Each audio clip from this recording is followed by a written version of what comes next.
Gracias te damos, Padre, en el nombre de Jesús. Amén. Muy bien. Ustedes saben, ya no es que recuerdan, saben que aquí en el Evangelio de Juan, a partir del capítulo 13, el Señor está preparando, ¿no?, a los discípulos porque Él iba a salir de este mundo así tal como ellos lo veían, ¿no? Este es el final de la vida terrenal de Jesús. Y aquí encontramos estos discursos, encontramos a partir del capítulo 13 la crucifixión, la resurrección, el propósito del Evangelio también está allí el final. Pero en este capítulo 16 vamos a leer allí, donde habla de la obra del Espíritu Santo, unos versículos que les digo, qué bueno sería que los podamos tener presente en todo tiempo, así como tantas veces decimos, bueno, pero hay tantos versículos, sí, pero no olvidar estos versículos, no olvidar esta verdad, nos va a ayudar en el día a día. Los invito a que leamos juntos en el Evangelio de Juan, en el capítulo 16, el versículo 7. La santa palabra de Dios dice, pero yo os digo la verdad. Os conviene que yo me vaya, porque si no me fuera, el Consolador no vendría a vosotros, mas si me fuere, os lo enviaré. Y cuando Él venga, convencerá al mundo de pecado, de justicia y de juicio. De pecado, por cuanto no creen en mí. De justicia, por cuanto voy al Padre y no me veréis más. Y de juicio, por cuanto el príncipe de este mundo ha sido ya juzgado. Vamos a continuar meditando en lo que concierne a estas diversas operaciones del Espíritu Santo en relación con las personas. ¿Sí? Hasta aquí ustedes saben que hemos desarrollado lo que significa el envío del otro consolador, del ayudador, del auxiliador, del abogado, del paracleto, que nos consuela, que nos ayuda. ¿Cuántos dan gracias a Dios por esto? Gracias, Señor, por tu amor inmerecido. Gracias, Señor, porque siempre estás, aunque nosotros tantas veces te ignoramos. Miramos hacia otro lado porque queremos hacer nuestra voluntad y no la tuya. Ahora, ese espíritu que nos da la libertad, la dirección para una vida cristiana provechosa, para una vida cristiana fructífera, para una vida cristiana efectiva. Algunos dicen, yo tengo una vida cristiana, pero no parece que fuera cristiano. Bueno, quizás estás olvidando, quizás no estás conociendo lo que el Señor tiene para tu vida y cómo el Señor te invita a llevarlo adelante. ¿En qué fuerzas? No en las tuyas. No es en nuestras fuerzas. No es con nuestras capacidades. A veces estamos desanimados porque decimos, no me sale nada, quiero esto y no quiero vivir de esta manera y no puedo, quiero hacer esto y no puedo. Porque quizás te estás olvidando que el Señor nunca pensó en que vos tu vida cristiana la ibas a vivir aparte de Él, que la ibas a vivir en tus fuerzas. Por eso el Señor, y por eso hemos hablado del otro consolador, del auxiliador, del abogado, del Espíritu de verdad. Y allí cuando el Señor habla de que os conviene que yo me vaya, ustedes saben que hasta aquí hemos hablado, y le digo brevemente, que el Espíritu Santo es una persona, no es algo impersonal, no es una fuerza, no se trata de imaginar, de nuestra imaginación, no tiene que ver con eso, es una realidad. El Espíritu Santo es Dios. Y lo vamos a repetir una y otra vez, el Espíritu Santo es Dios, el Padre también es Dios, y el Verbo, Jesús también es Dios. Y que se nos grabe, Dios existe eternamente en tres personas, Padre, Hijo y Espíritu Santo. Y cada persona es plenamente Dios. Y hay un solo Dios. La Trinidad, la doctrina de la Trinidad. Entonces, necesitamos postrarnos ante Él en total rendición. En rendición no, en total rendición. ¿Cuál es la respuesta del cristiano? Uno puede decir, sí, yo sé que existe el Espíritu Santo. No, vos tenés que amar al Espíritu Santo. Vos tenés que obedecerle al Espíritu Santo. Es Dios. Es un llamado a amar y adorar al Espíritu Santo, la tercera persona de la Trinidad. ¿Cuántos dicen amén? ¿Sí? Ahora, recuerden, por favor, lo hemos visto, que como el Espíritu Santo se trata de una persona real, más real que cualquiera de nosotros, real, es Dios. ¿Vos te considerás real? Bueno, el Espíritu Santo es real. ¿Sí? Estamos llamados a establecer esa relación, no con esa, les repito, no con esa fuerza impersonal, no, una relación con Él. Y ante esa relación con Él, como con las personas, nosotros podemos actuar desfavorablemente. ¿Qué quiero decir? Nosotros podemos tener la actitud incorrecta, nosotros podemos agraviarlo, nosotros podemos ignorarlo, nosotros podemos despreciarlo. Así como tantos de nosotros hemos despreciado tantas veces la palabra de Dios, así como lo ha hecho en su momento David. ¿Recuerdan? ¿Por qué tuviste en poco la palabra de Dios? ¿Lo recuerdan? Entonces, este espíritu de verdad, y allí donde nosotros hemos leído, y el espíritu de verdad al cual el mundo no puede recibir porque no le ve ni le conoce, pero vosotros le conocéis porque mora con vosotros y estará en vosotros. Este es el capítulo 14 de Juan, el versículo 17, y el versículo 18, no os dejaré huérfanos, vendré a vosotros. ¿Recuerdan? ¿Lo recuerdan? Bueno, es Dios morando en nosotros. Es tu Dios, mi Dios, el único Dios verdadero que te quiere ayudar y que habita, que hace su hogar en nosotros. Mas vosotros, dice la palabra de Dios en Romanos capítulo 8, versículo 9, no vivís según la carne, sino según el Espíritu, si es que el Espíritu de Dios mora en vosotros. Y si alguno no tiene el Espíritu de Cristo, no es de él. Pero si Cristo está en vosotros, el cuerpo en verdad está muerto a causa del pecado, mas el Espíritu vive a causa de la justicia. No lo ignoremos, no lo contristemos, no lo entristezcamos. Los invito a que puedan escuchar las partes anteriores de esta serie. Allí están, ahí en la web de la iglesia está el audio completo. ¿Sí? Yo sé que a veces es difícil escuchar el audio completo, en cambio esas cositas, yo ni le voy a decir el nombre, esas cositas que pasan, esto lo veo. ¿Por qué? 10 segundos, 20 segundos, 30 segundos, 40 segundos. Pero los invito, allí está el audio completo de cada una de las prédicas. ¿Cuántos sabían que está el audio completo en la web? Algunos dicen, sí, ¿dónde? Bueno, búsquenlo, vamos.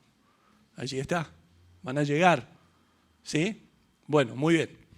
Entonces, continuamos y ahora el Señor describe la obra del Consolador en relación con el mundo y esta acción del Espíritu en el mundo se describe a partir del versículo 8. Ustedes están allí, ¿no? Evangelio de Juan, capítulo 16, versículo 8. Y cuando Él venga, convencerá al mundo de pecado, de justicia y de juicio. ¿Quién? ¿Quién es cuando Él venga? ¿Quién? Cuando el Espíritu Santo venga. ¿Sí o no? ¿Quién es préstenme atención. ¿Quién es el que convence de pecado, justicia y juicio? ¿Quién? ¿Quién? El Espíritu Santo. ¿Quién? No vos, no yo. ¿Quién? Aquí hay varias familias. Mírense ahí entre ustedes y digan, ¿quién? El Espíritu Santo. ¿Que no sos vos? ¿No, vos no me vas a convencer? No. ¿Esto es un llamado a que no seamos sal y luz? No. El cristiano es sal y luz, ¿sí o no? ¿Este es un llamado a no vivir una vida piadosa? No. ¿Este es un llamado a no testificar? No, todo lo contrario. Este es un llamado a entender cuál es nuestra parte y entender que esa parte nosotros la podemos llevar adelante porque el Espíritu de Dios mora en nosotros. Y que el Espíritu de Dios nos va a recordar y nos va a recordar la palabra de Dios. Y Él va a hacer, lo leemos juntos nuevamente, y cuando Él venga convencerá al mundo de pecado, de justicia y de juicio. Ahora, ¿entendemos lo que realmente significa esto? Entendemos porque Él es quien. Solo Él puede hacerlo. Mire, yo muchas veces, a lo largo de muchos años, estoy con este pasaje y lo leo y lo leo. Y obviamente cada uno al meditar va encontrando y el Señor le va hablando, ¿no? ¿Cuántos les pasa? Ves un pasaje y te vuelve a hablar el Señor y te vuelve a hablar y te vuelve a hablar y te abre esos tesoros. Y tantas veces veo como a lo largo de los años hay tantas cosas que pensé en un comienzo cuando leía, ¿no? ¿Quién es el que convence de pecado? Digo, ahí está, convence de pecado. Justicia y ya estaba más complicado. Y juicio, Ahora, el mundo, aquellos que viven dándole la espalda a Dios, ¿no? No estamos hablando del planeta. ¿Se entiende a lo que voy? No es el planeta. Es aquellos que viven dándole la espalda a Dios, que viven según sus normas, que viven según sus principios, como vivíamos cada uno de nosotros, ¿o no? ¿Sí o no? Hasta que el Señor hizo la maravillosa obra y continúa la maravillosa obra en nosotros. ¿Amén? Bueno, el mundo tiene normas, tiene criterios, principios que son falsos. Esos principios justamente le dan la espalda a Dios y son pecado.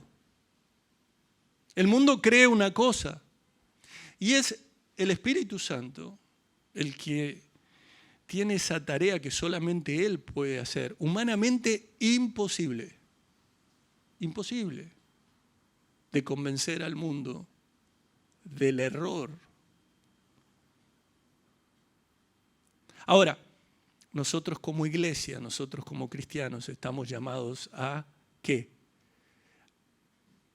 A predicar.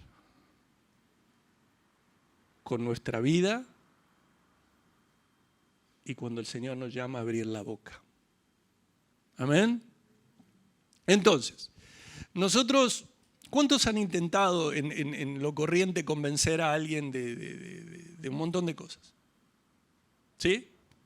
Nosotros tenemos una idea de lo que es convencer y el diccionario, cuando vamos a convencer, dice persuadir, conseguir que una persona crea o se decida a hacer algo. Algunos utilizan esta palabra en lo cotidiano.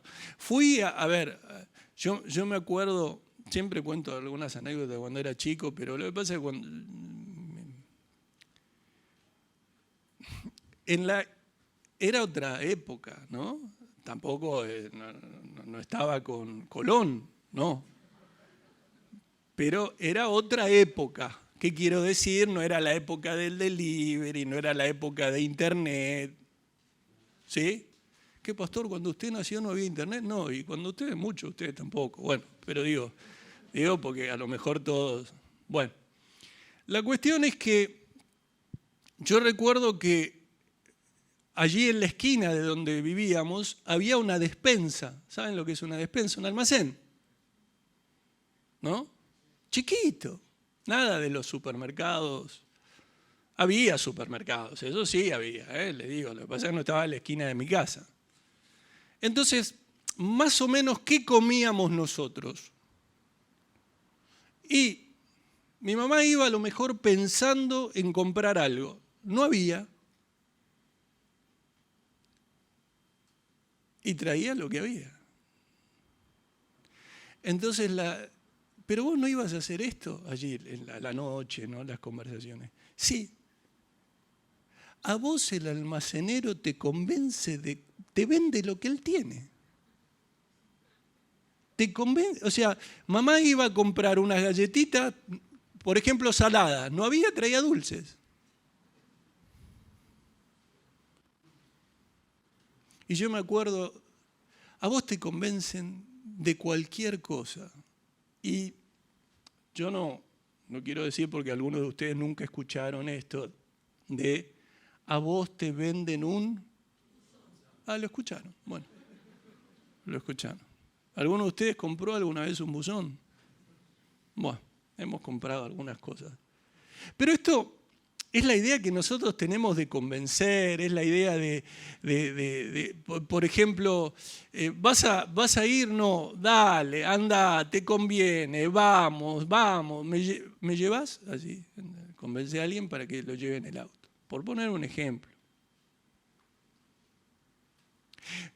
Convencer también se utiliza, o nosotros lo tenemos en la cabeza, como gustar.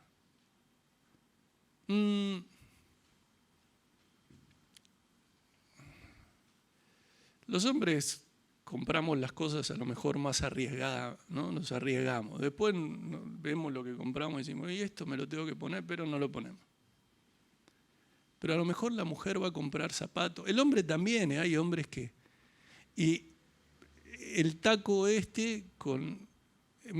¿Qué te gusta? Este así como está, pero con el taco del otro y con el color de este otro, ¿no? Y uno dice, no, pero es que el zapato es ese. No, pero a mí me gustaría... ¿Y no tenés uno que tenga esto de acá y esto de allá? Y entonces después de que sacaron... Voy a poner el hombre. Después de que nos trajeron mucho, para que nadie se sienta, después que nos trajeron 20, el hombre sacó cuanta estantería tenía, no me convence ninguno. Y te vas con una sonrisa y el hombre se queda allí ordenando todo lo que sacamos.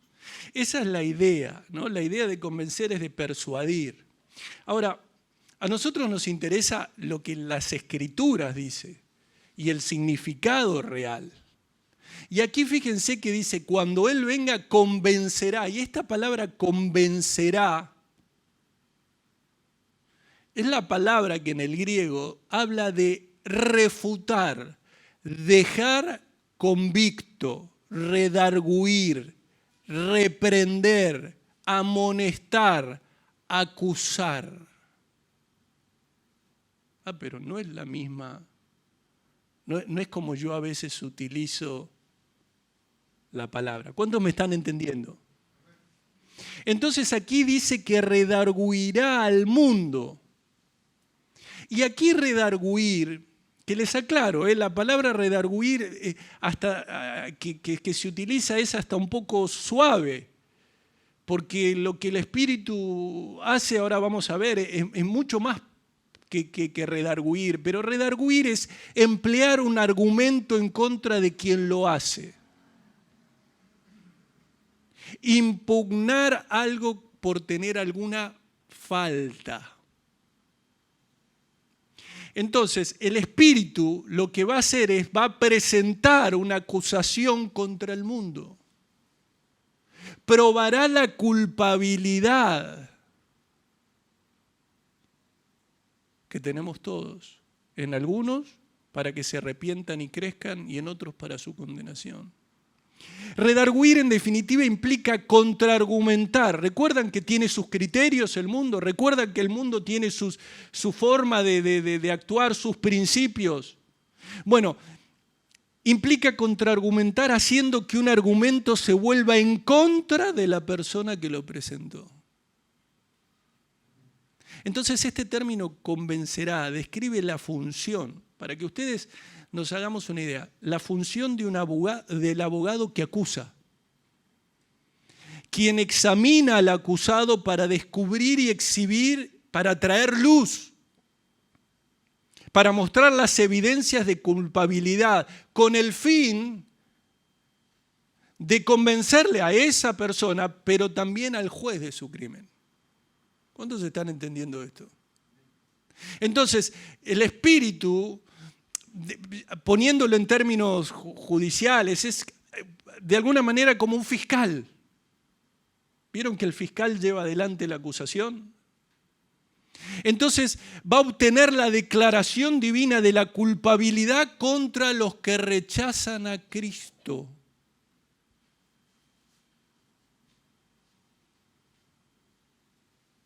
Declarar culpable significa haber demostrado, más allá de que hay disputas, más allá de que uno dice su verdad, es demostrar, es probar los cargos contra esa persona. Uno dirá, bueno, yo sé que las personas, el hombre, vive en la ignorancia, en la negación de su condición espiritual verdadera. Sin embargo, debemos entender.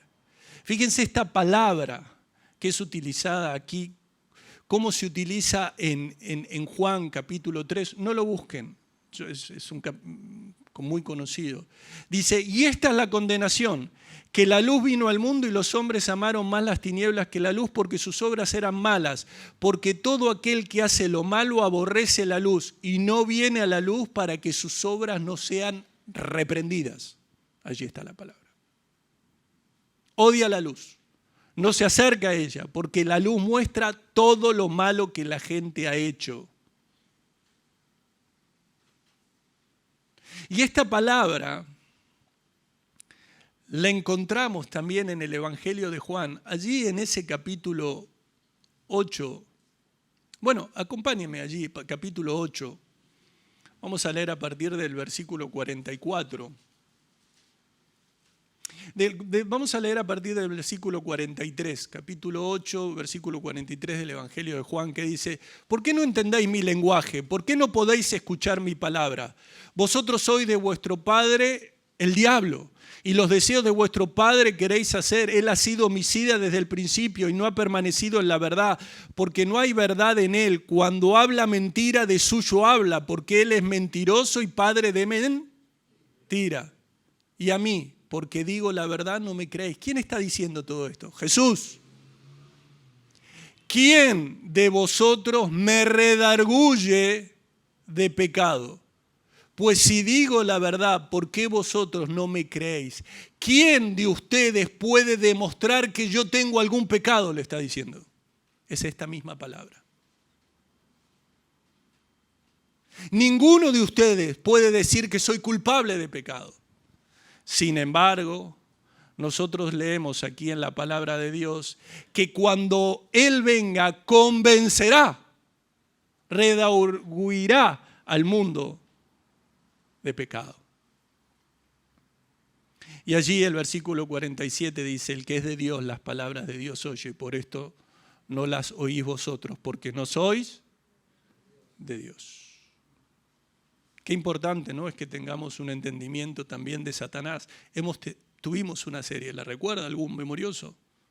Bueno, también están por allí. Ahora, Jesús en su ministerio terrenal, Él testificó. Cuando habla allí de la incredulidad, en Juan capítulo 7, no lo busquen, dice, no puede el mundo aborreceros a vosotros, mas a mí me aborrece porque yo testifico de él, que sus obras son malas. El mundo no tiene motivos, dice, para aborrecerlos. A mí, sin embargo, me aborrece porque yo testifico que sus obras son malas. Ahora, este otro consolador, ahora el Espíritu Santo, imagínense la tarea necesaria que lleva adelante. Y cuando Él venga, convencerá al mundo de pecado, de justicia y de juicio. ¿Cuántos están entendiendo?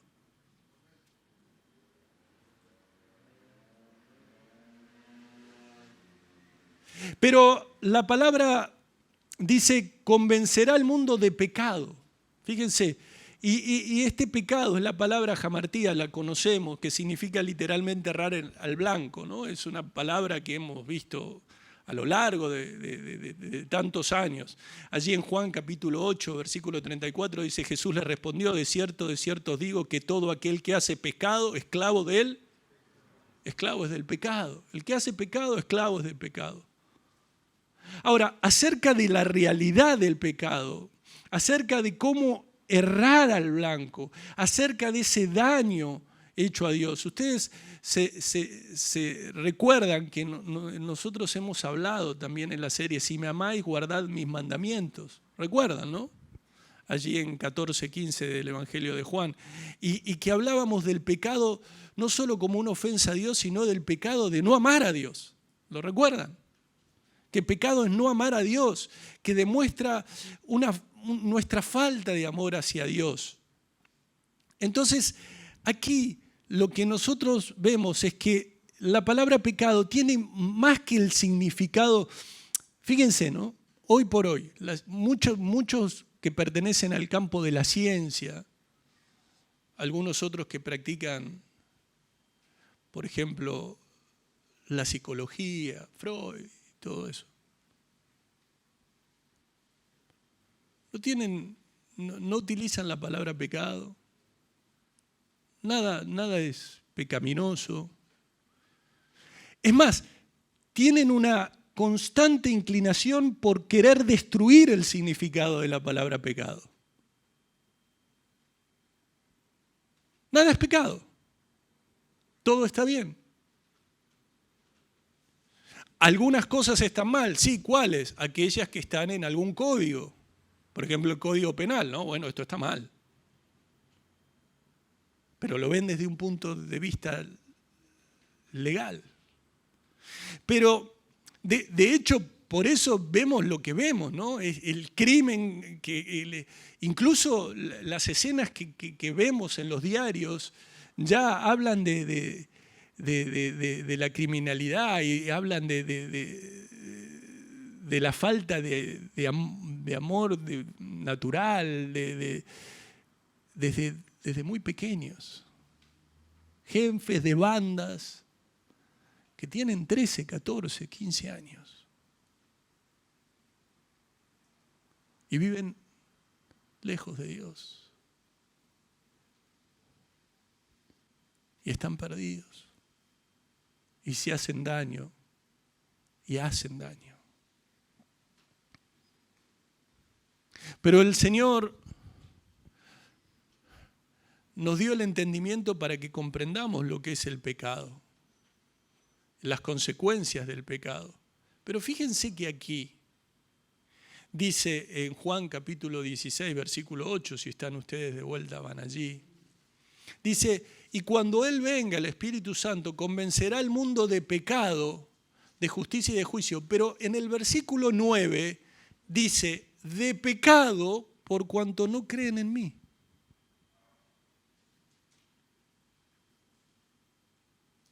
Fíjense que aquí es como que nosotros entendemos lo que significa el pecado y lo hemos visto y hablamos, pero aquí habla de algo, es como que lo lleva a un punto, ¿no? Al pecado, y a un punto que es muy trascendente.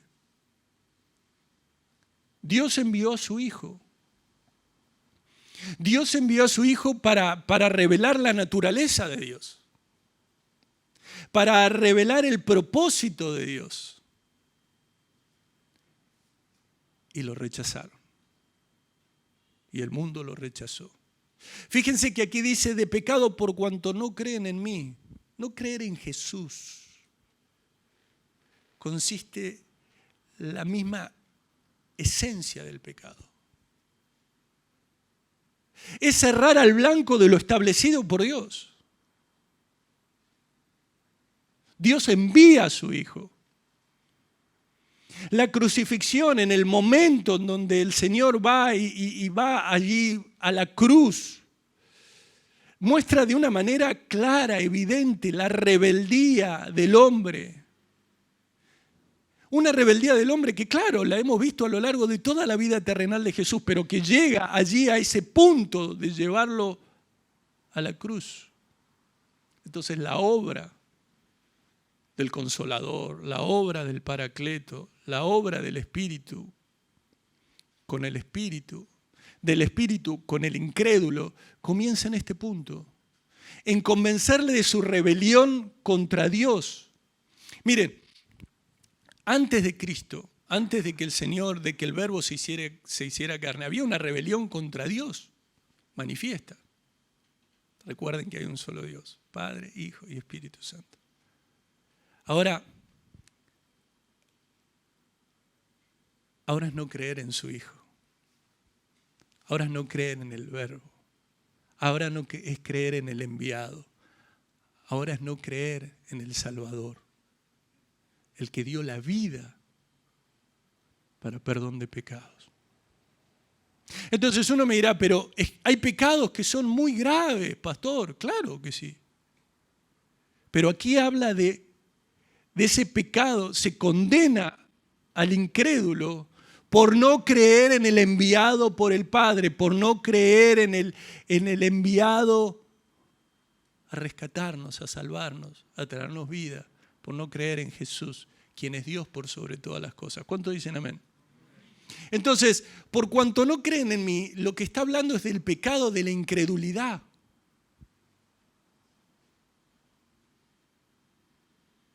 Es ese rechazo, esa oposición de una persona a creer en Jesús. Entonces, fíjense que cuando aquí habla de que convencerá al mundo de pecado, dice de pecado, versículo 9, por cuanto no en mí. Cuando escuchamos el primer discurso de Pedro, cuando leemos, ¿no?, el primer discurso de Pedro, Pedro podría haberle dicho un montón de cosas. Ustedes hacen esto, ustedes son rebeldes, ustedes son acá, son allá, son envidiosos, son egoístas, son mentirosos, que nadie se duerma. Ahora alguno dice, abre los ojos.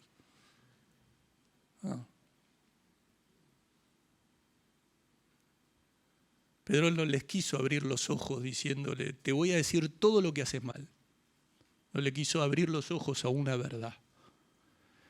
Hechos capítulo 2, versículo 22. Varones israelitas, ustedes no lo busquen, oíd estas palabras. Jesús Nazareno, varón aprobado por Dios entre vosotros, con las maravillas, prodigios y señales que Dios hizo entre vosotros por medio de él, como vosotros mismos sabéis. A este, entregado por el determinado consejo y anticipado conocimiento de Dios, prendiste y mataste por manos de inicuos crucificándole. ¿Saben lo que les dijo? El pecado es haber rechazado a Jesús. ¿Cuántos me están entendiendo?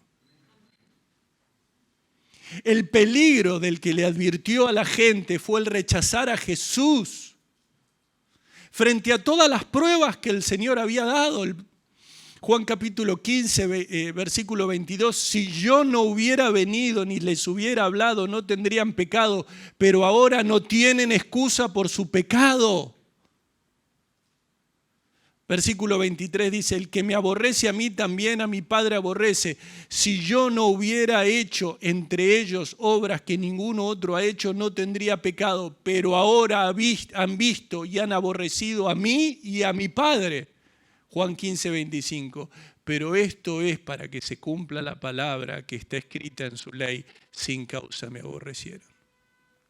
Claro, el Señor, si hubo alguien que era digno de que se le crea, fue Jesús. No había nada en Jesús, absolutamente nada que pueda producir en el otro el que no le crean. Pecado. El pecado. Rehusaron creer. Y la presencia del Espíritu Santo en el mundo es un testimonio de su crimen.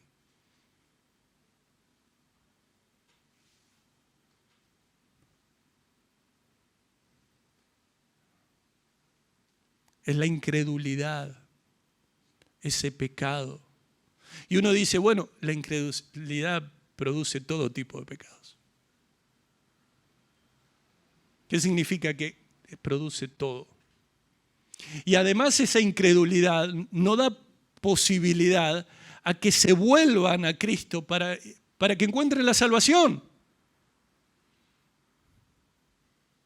Sin esta convicción dada por el Espíritu Santo, los hombres llegan a tener realmente esa soberbia que conocemos, porque es la soberbia que tuvimos todos nosotros.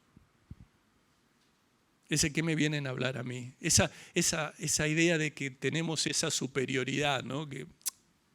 ¿Cuántas veces escuchaste que dijeron, no, esto del Evangelio y todo es para los que no piensan, es para los que necesitan una muleta? ¿Recuerdan? Esa es soberbia.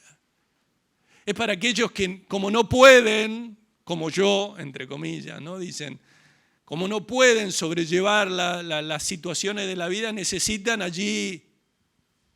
Sí, claro.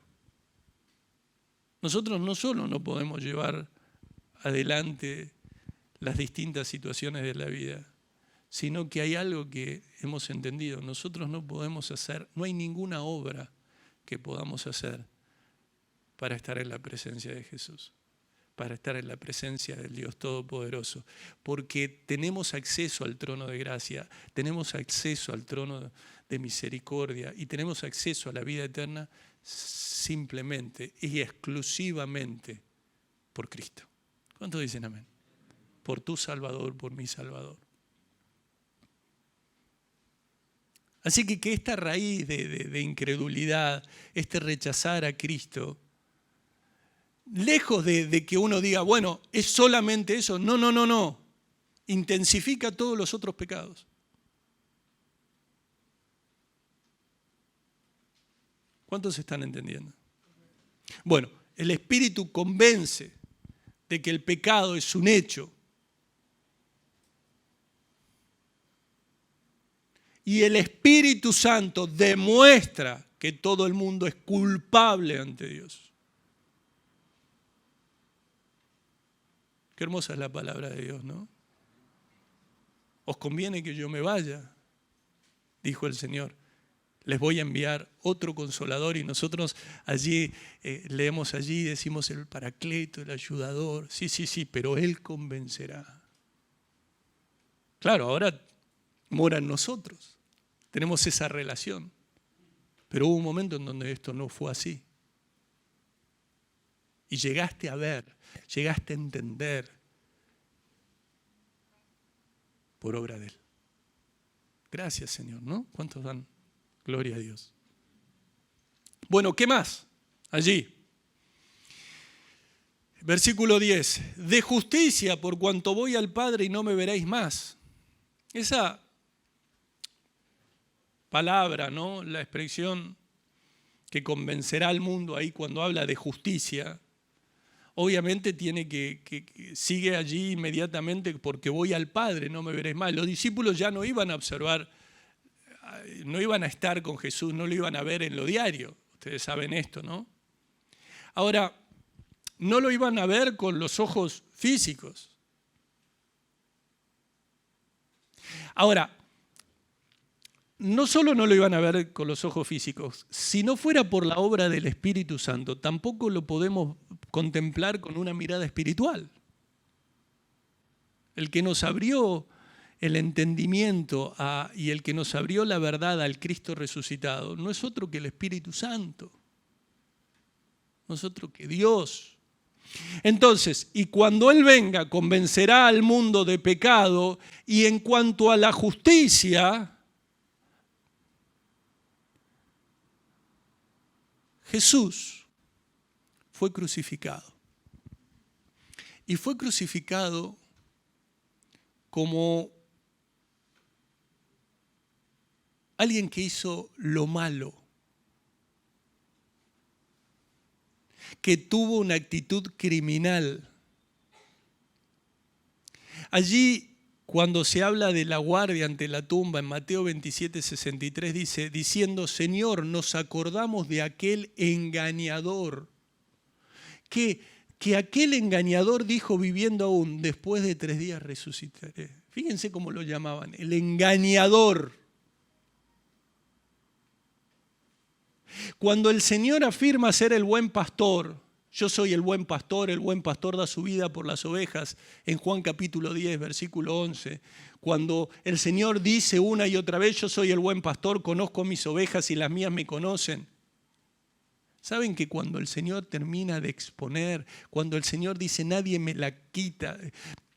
A ver, versículo 17, capítulo 10 dice, por eso me ama el Padre, porque yo pongo mi vida para volverla a tomar. Nadie me la quita, sino que yo de mí mismo la pongo. Tengo poder para ponerla y tengo poder para volverla a tomar. Este mandamiento recibí del Padre.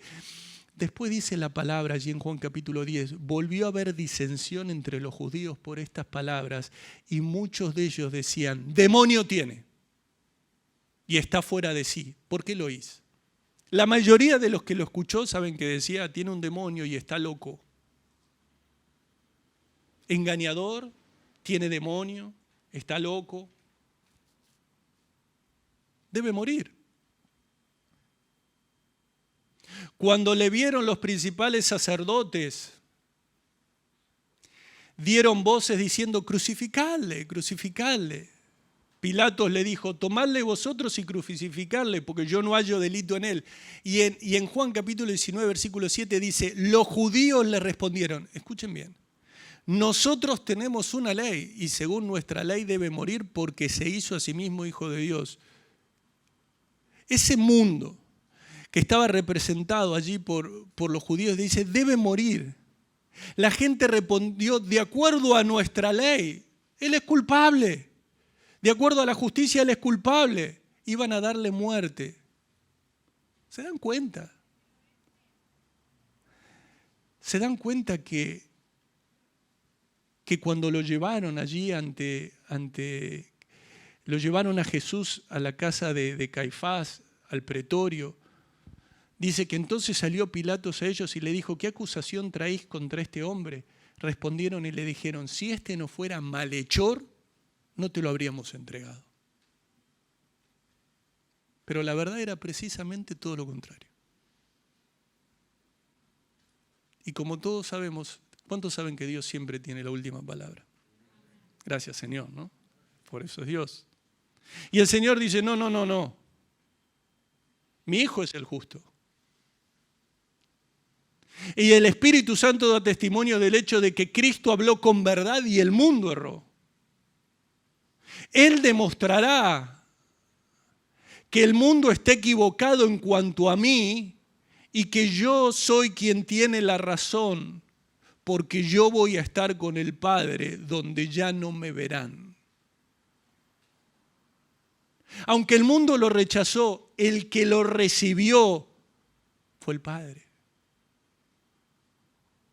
El que lo llevó, el que lo hizo recibir la recompensa, por lo cual Dios también le exaltó hasta lo sumo y le dio un nombre que sobre todo nombre, para que en el nombre de Jesús se doble toda rodilla de los que están en los cielos y en la tierra y debajo de la tierra, y toda lengua confiese que Jesucristo es el Señor para gloria de Dios Padre.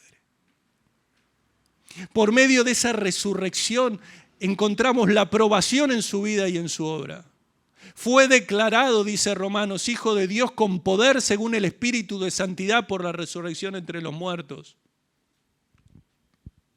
¿Y cuántos saben que, hijitos míos, estas cosas os escribo para que no pequéis? Y si alguno hubiere pecado, abogado tenemos para con el Padre, a Jesucristo, el justo. El justo. Entonces, el Señor dijeron una cosa de Él y Dios dejó en claro quién era Jesús y el pecado. Y esta convicción que queda clara resultaría en la condenación del mundo.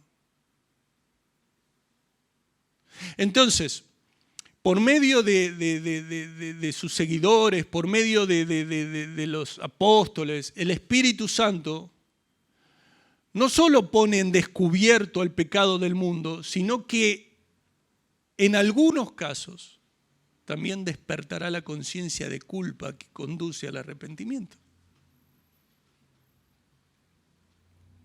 Aquí estamos, porque hemos entendido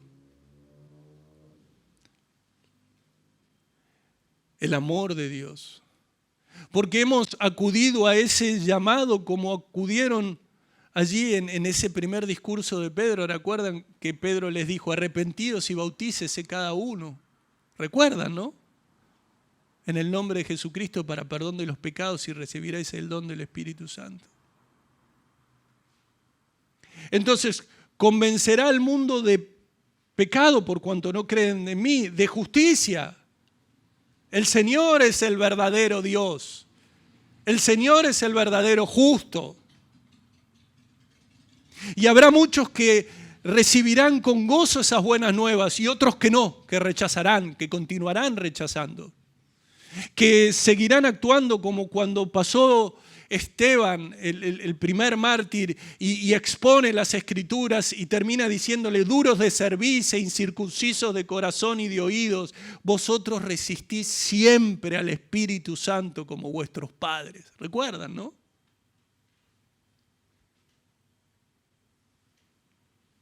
Y de juicio. Satanás ha sido juzgado. Cristo nos libertó a todos los hombres del dominio de Satanás. Y de juicio por cuanto el príncipe de este mundo ya ha sido juzgado. Ya ha sido juzgado. Así que no debemos tener temor. La palabra dice en Hebreos, así que por cuanto los hijos participaron de carne y sangre, él también participó de lo mismo para destruir por medio de la muerte al que tenía el imperio de la muerte, esto es el diablo, y librar a todos los que por el temor de la muerte estaban durante toda la vida sujetos a servidumbre. Ya no más servidumbre.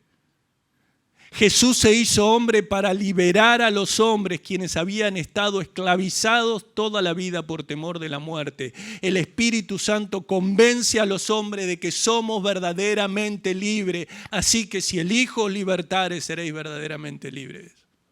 ¿Cuántos dicen amén? ¿Cuántos dan gracias a Dios por esta libertad que recibimos? Ahora le obedecemos a Él para vida. Muchos pensaron en el momento de la cruz, Satanás y todos los que estaban allí, triunfamos. Sin embargo, en ese mismo momento el veredicto fue que el príncipe de este mundo fue juzgado y condenado. Condenado. Entonces, cuando el Espíritu venga,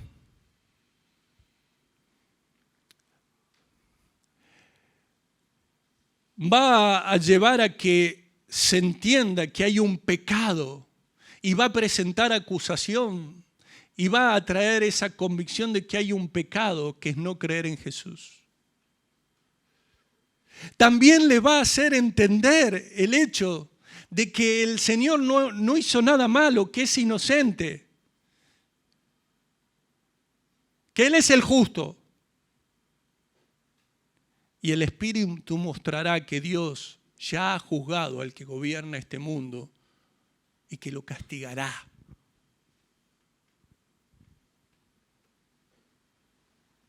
Los que pensaron en una gran victoria fueron derrotados y condenados.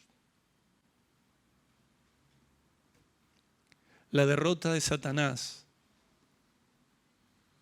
trae la solemne certeza del juicio. El juicio vendrá porque quien gobierna este mundo ya ha sido juzgado.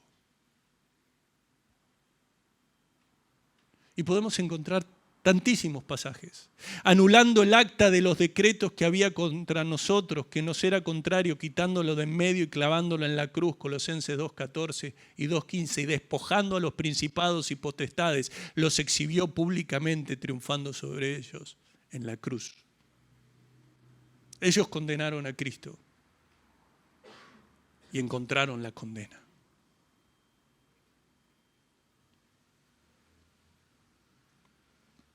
El Espíritu Santo también trae esa certeza de ese juicio. Apocalipsis 20:10. Y el diablo que los engañaba fue lanzado en el lago de fuego y azufre, donde estaban la bestia y el falso profeta, y serán atormentados día y noche por los siglos de los siglos. Aquellos que busquen y quieran y rechacen y quieran seguir escuchando a Satanás, estarán condenados como él. Finalmente, acompáñenme, vamos a leer un solo versículo más. Romanos capítulo 16, versículo 20.